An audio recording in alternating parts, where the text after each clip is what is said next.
সেমে গেছে, সবাইকে নমস্কার জানাই। আজকে আমি নতুন করে একটা রেসিপি বানাবো। এখানে চিংড়ি মাছের খোসা নিয়েছি।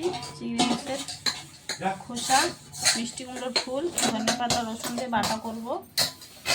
চিংড়ি মাছের খোসাটা আমি ভেজে নেব। কড়াইতে সর্ষের তেল দিয়ে দিয়েছি। খোসাগুলো বেছে ধুয়ে রাখা খোসা আমি ভেজে নেব।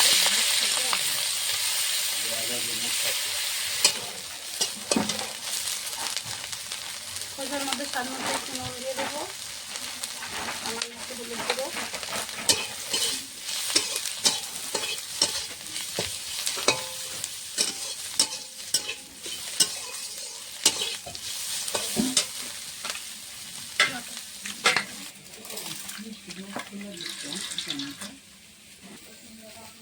মিষ্টি কুমড়োর ফুল, ধনেপাতা দিয়ে দেবো, ধুয়ে নিয়েছি।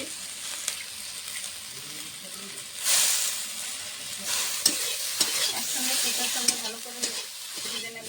দিয়ে দেবো কটা রসুন,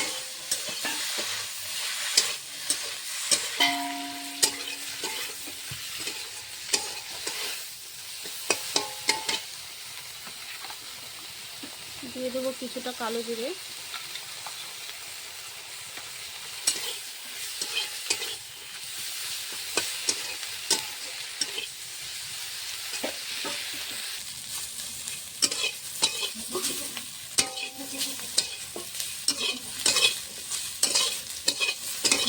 চিংড়ি মাছের খোসা, সব মিষ্টি কুমড়োর ফুল, ধনেপাতা, কালো জিরে সব একসঙ্গে ভাজা হয়ে গেছে, নামিয়ে নেব। চিংড়ি মাছের খোসাটা বেটে নেব।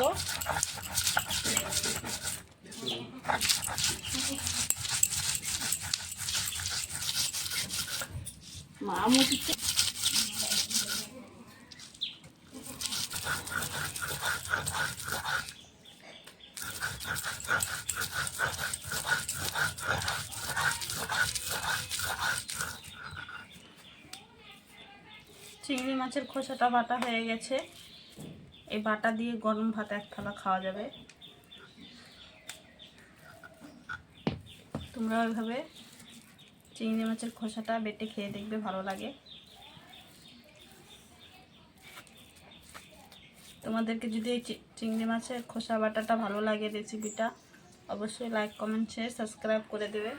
আজকের মতন এই অবধি, ভিডিওটা আবার কালকে।